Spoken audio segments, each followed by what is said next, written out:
AEW Double or Nothing was great tonight. And I'm starting out of order. I'm going to start with the main event. The Owen Hart Men's Foundation Cup final between the Will Ospreay and Hangman. What a match that was. It was a great match with a lot of good drama in it. I already know some of the talking points about the overselling and stuff. It was fine. They used it to perfection in this match. They both went for pins early, forcing the other one to exert energy early. Typical spot you see in a match like this that's closing out the show that has high stakes. The winner getting a guaranteed world title shot at All In against John Moxley. You had the moonsault the Hangman did was pretty good. Like an Ospreay elbow strike, that was a good spot. Hangman, him kicking Will softly, just testing him and bringing out the anger in Will Ospreay. Like Will Ospreay was the heel in this match. The way that he wrestled like the heel in this match. The ref had to pull Will Ospreay off of Hangman at one point because that's how the aggressive and rough he was getting throughout the match. And then you had them both battle on the apron. Then Will hit, pretty sure he hit a clothesline or something. Then he did a Styles Clash, which was a terrible spot. I don't like Will using the Styles Clash because it's not just because it's not his move, but it's like you don't even use that to end matches. So why are you using it? Only AJ should be using that move, no matter the company. I said if anybody else did in any other company, or if it was somebody in WWE, but Will Ospreay shouldn't be using the move, and then it was executed pretty poorly. But aside from that, it was one other bad spot. There was a table spot where I forgot where they ended up going through with it. Just the table was already broken when they did it, but the table broke because, the table isn't reinforced. Like the table don't need to be super reinforced, but it has to at least be able to hold both of these guys when they're standing on it, and then it breaks once they hit the move they're supposed to hit. So that's not on the wrestlers. That's more on AEW for not getting the right tables. But yeah, that could have went really bad. Luckily, nobody was super hurt, was badly injured from that, but that spot could have went really bad. The buckshot lariat, Will hit but Hangman went for it a few times. He hit it once when they both went for the buckshot and the hidden blade, and Hangman got the buckshot. Then Will ended up kicking out of that, and I think Hangman hit the dead eye too, but then Hangman did the dead eye through the table because that was going to be the spot, but they had to do it with the table broken already. That was before that. And then that's when he hit the buckshot and Ospreay was able to kick out of it. Then Will hit a hidden blade and a stormbreaker, and that wasn't enough to end the match. Then Ospreay hit a V-trigger and went for a one-winged angel since they both have history with Kenny Omega. But Hangman hit a buckshot lariat at the end of the match to win it. And now Hangman is going to All In Texas take on John Moxley for this beautiful championship right here. It's AEW Championship. I showed this on screen since we're not going to be seeing it from Moxley anytime soon. I just needs to come home. Hangman, he got to win this belt. It probably won't happen. They'll probably do some more shenanigans to not let it happen. But I really want to see that championship again. Like, we got to get it away from John Moxley. John Moxley not even bad, but we just got to get the title away from him. So again, like I said, we're going out of order. So, we started from the main event and going down. Starting from the main event and going to the pre-show. Because a lot of important stuff happened after I ended the stream. The last two matches I did not watch because I was tired. Because I was getting tired sitting in that chair and needed a break, needed to lay down. So, and then you had the Don Callis family taking on Paragon. Lance Archer, he joined commentary, which still was a good touch. Obviously had Don Callis there, then Lance Archer, he come out there. Then you had both Kyle Fletcher, Kyle O'Reilly, both going at it, both going strike for strike. Had Kyle Fletcher hit a brain buster to Kyle O'Reilly, and that's how the Don Callis family was able to get the win. But it was a solid match, but the important stuff happened after the match, because the Paragon, now this was kind of stupid of them, even though they were going to get attacked regardless, they initiated the brawl. So then Lance Archer, RPG Vice, they all came out there, and they was just putting BTA, they was just whooping on them boys. Then Brody King and Tomohiro Ishii came out there, and they paused for a second, so then you know something's finna happen. Either somebody finna return to make a debut, then boom, Hishiroi Tanahashi came back, obviously with Forbidden Door coming up soon. You're gonna have some of the top New Japan guys in AEW, so they'll probably do something with that. With with Hishiroi Tanahashi. So that was a good way to bring him in. Like that was a smart spot. Like the match, it was cool. Like Paragon initiating the brawl after the match was kind of stupid, but Tanahashi returning, obviously he's been in AEW before. Then I enjoyed that. And this was the best match of the year for any wrestling company. Anarchy in the arena, the team AEW taking on the Death Riders and the EVP Bucks. You had Samoa Joe. It was with the Death Riders. You had obviously had the Death Riders with Mox, Marina Shafir, and Claudio Yuta teaming up with the Young Bucks to take on Willow Nightingale, the Ops, Swerve, and I think that's it. But I could be missing somebody. But and Kenny Omega as well. And he had Samoa Joe. He didn't come out there first with them, which didn't really make sense. But aside from that, cool.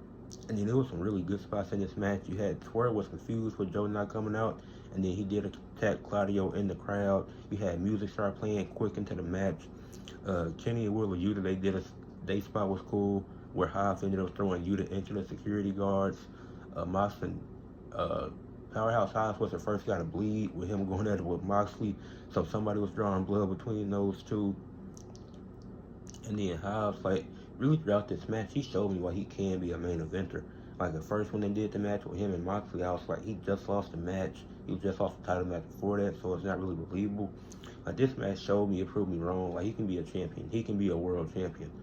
Like, he could definitely be a guy that beats Moxley, a pain man. Don't do it. But, like, if they wanted to revisit that, I wouldn't. Or if they just want to put the title on him sometime in the future, I'll be completely behind it. Because I think Powerhouse Hobbs has proved me wrong and shown that he can be that top guy in AEW. Like, not just this match alone, what he's been doing throughout this story and this build-up. Like, Hobbs definitely proved that. Sorry to get sidetracked, but I just had to say that. I can admit when I'm wrong. But where were we at? Hobbs put Mox through a table. Swerve started hitting the gritty, which was a cool spot.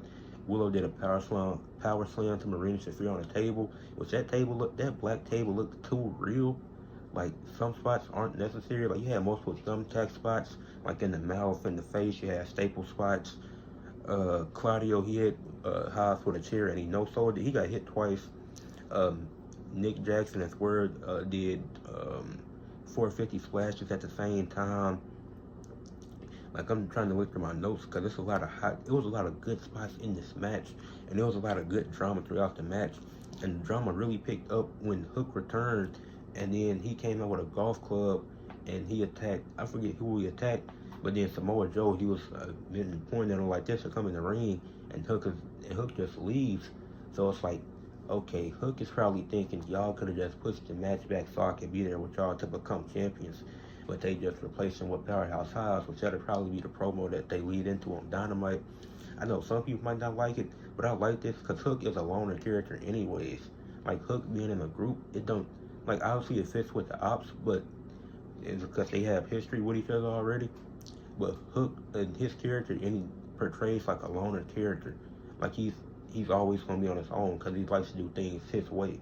That's kind of what Hook is, and there's nothing wrong with that. It's kind of like portraying him like that's probably how he is in real life. That's how I see Hook's character. Then you had Gabe Kidd come out there at one point. Then you thought the match was over at that point, but no, it was Samoa Joe, Willow, Mark Briscoe came out there to help Team AEW, and then it was somebody else. It was the Ops. It was the Ops, Willow and Mark Briscoe. They locked like 4 people from Team AEW in the cage. They locked the Death Riders not in cage, in the ambulance. Then it was just left Swerve, Omega, and the Young Bucks. And then Swerve brought out his new shoes that had the thumbtacks on them. Hit the Swerve stomp with the thumbtacks, and Team AEW ended up getting the win. So shout out to Mark Briscoe because he was the key factor in this. Because obviously Gabe Kidd and Hook got involved. Mark Briscoe was the X factor. Excuse me. But match of the year, it was a lot of good spots. I could have a insane amount of notes for this match, just like half of my page, maybe more, just for that match alone. Mina Shirakawa versus Toni Storm for the Women's World Championship. This was a cool match. They had a dance off to start the match, which is like it's two women having fun. Like I don't see a problem with it. Like people gonna hate on the match for some of the spots, but a lot of the spots are pretty cool. Like it wasn't nothing outrageous. Like it was some good offense. I mean Tony doesn't. It was some good offense from Toni Storm. Mina she went for that.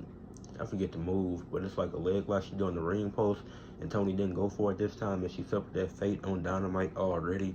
You have Luther get involved, which I kind of don't like, but I get at the same time because he does mean so much to Toni Storm and the character, so I kind of get it. So him getting involved, it didn't really affect Mina. It wasn't the reason that she ended up losing, but Toni Storm did a great job selling a knee injury as her knee was actually hurt. So it's like this all works, this all makes sense. And Toni Storm ended up retaining. And this was a good match. This was a fun match that I really enjoyed. I think then they had this fight at the end where they kissed each other. Don't think that was really necessary, but it made the thumbnail. So I take it. Then the match before that, Okada versus Mike Bailey for the Continental Championship. And if y'all was on the stream with me, Black Couch Booking, and Ricky Shadow, man, I was going through it in this match because I'm a Mike Bailey fan. I like Mike Bailey, and I really want to see Okada drop that title. I've been saying that since he wrestled Brody King, they need to drop it. And then seeing them two go at it, like I enjoyed this. Like Mike Bailey was getting some good offense in. He did a Falcon Arrow to Okada. Okada had some cool dropkick spots that I enjoyed. Like his stuff in New Japan I enjoyed a lot more than his AEW stuff. But he hit some really good dropkicks. He looked good in this match for sure. And Okada was able to win in a great match. But it was definitely some moments where I'm like, oh, Mike Bailey got it. Then when he didn't get it, when he was so close to the ropes, it was like, man. But yeah, I can't hate on it. Because like obviously I wanted Mike Bailey to win. I didn't get the result that I wanted. But I'm not super pissed about it or nothing like that. Like Okada retaining makes sense. I just have my personal favorites that I would like to see win. That's just what that was. But shout out to Okada. That was a good match. That's probably one of his better title defenses, in my opinion. Then you had the Hurt Syndicate defending their AEW Tag Team Championships versus the Sons of Texas for the Tag Team titles. Sammy Guevara, he was going crazy in this match. Like Sammy Guevara did a really good job in this match. MJF interference is the only thing that threw me off. It's like the Hurt Syndicate is a dominant tag team. They don't need help to beat anybody. And then him coming out with a blue suit, like that just threw things off. Like I know it's not part of the match, but if you're gonna fit in, at least try to fit in. Like I know it's not gonna be a long-term thing, but still, that really threw me off. That really confused me. Like I'm not joking. Like I'm not even trying to be funny, but that really threw me off. And then there was some good stuff from Sammy Guevara in this match. He looked really good. There was some great action. Even Dustin Rhodes got a little bit of action. MJF and Bobby Lashley, they had a spot where they got into it. And then the Lashley was like, I'm rocking with this. He speared Dustin Rhodes through the barricade. Dustin did a good job selling that. It was one weird spot that Sammy ended up taking. But aside from that, it was a good tag team match. Shelton Benjamin got the pin for the Hurt Syndicate to retain. Only problem is it was too much interference from MJF. That was the only thing about the match that threw me off. Like it was a good match, but if you didn't have the MJF stuff, like I was saying this on the stream, the interferences get to a point where make it creative. Have somebody get attacked before the match or an hour before, so now they got to walk into the ring and now they're on one leg or they have one arm. Like stop all the interferences happening during matches. Like that gets repetitive. Do something before matches or do it after a show and then lead into the next week. You don't know if that person is ready or not. The wrestling companies need to be more creative and do stuff like that. Continuing on with the review as we went backwards and I'm moving towards the front. Now the Ricochet and Mark Briscoe scratcher match. This was a good one. I enjoyed this match. Mark Briscoe wiping I forgot what he used, but he used some type of spray and wipe Ricochet's head. That was a pretty funny spot. Mark Briscoe was bleeding pretty bad, and then that's why he was bleeding on later in the show. But Ricochet was able to get the win. This was a fun match. It wasn't nothing too much to take away from this. Just a fun match with two guys who had a great feud so far. That should be the conclusion of it. Good win for Ricochet on the big pay-per-view. FTR versus Daniel Garcia and Nigel McGuinness was easily the worst match of the card. Like, Daniel Garcia was the only one that impressed me during this match. Obviously, Nigel McGuinness, he hasn't wrestled in a while, as he's been commentating for a while now.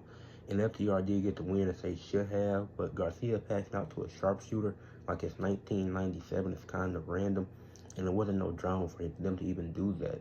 Like, if there was some drama in the match, then I'd be like, sure, but it was very minimal drama, as it was just very basic, very sloppy, and wasn't enjoyable at all. But now let's talk about how the main show started with the Owen Hart Women's Tournament Finals with Mercedes Moné and Jamie Hayter. First of all, Jamie Hayter getting that Boston crowd locked in early. Great from her. Obviously a vet doing that. Putting her and then Mercedes are trying to win a few submissions just to put some pressure on her as well. So great job in this with two women who both deserve to be here. Just applying pressure early, making it difficult on one another. Mercedes hit multiple double knees throughout the match. She hit about 2 or 3. I think one was off the top rope, and what was supposed to be a suplex turned into a double knees. You had Jamie Hayter. She took some crazy head shots. Her head hit the floor in the ring a few times pretty hard, so I was kind of scared. Hopefully she's all right. Obviously Mercedes does the Three Amigos pretty well. Jamie Hayter was able to hit a suplex off the top rope, and then it was like a super kick. What was a super kick, knee, clothesline combo from both for the women during this. And then Jamie, she did the haterade, but it wasn't enough to get the win. Mercedes was able to kick out, and Mercedes Moné, she was supposed to do a DDT. No, she was supposed to do a roll-up pin, but it turned into a DDT, and she ended up getting the win. And if you're wondering, yes, I'm recording this at night after the show went off. I stopped the stream because I was tired, and I wanted to have enough energy to make the video. If I would have did the entire stream, I wouldn't have the energy to make the video and wouldn't have got it out at the same time as I wanted to. And my body was feeling pretty stiff for sitting in the same spot for almost 4 hours at that point.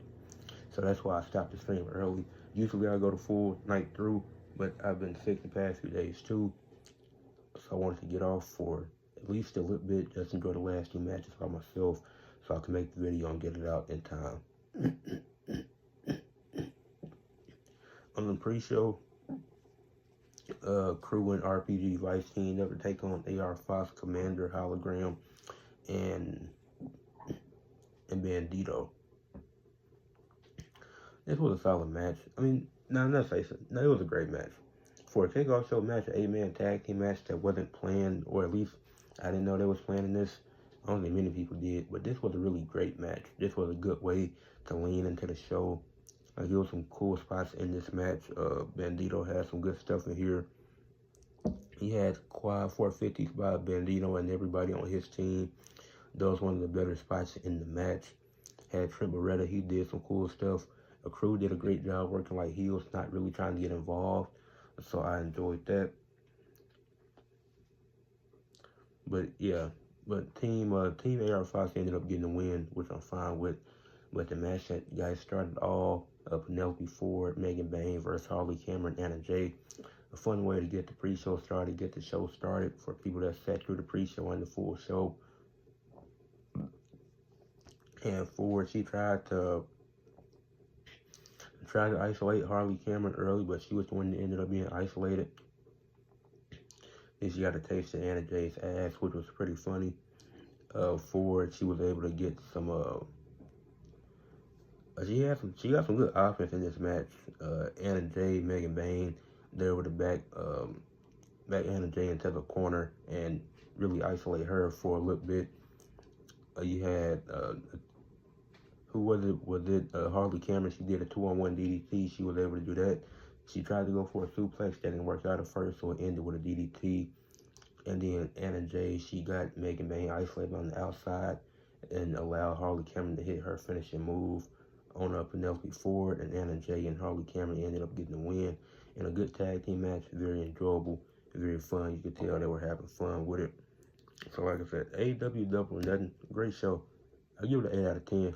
Leave a like on the video, subscribe, and comment what y'all thought. What rating would y'all give AEW Double or Nothing last night?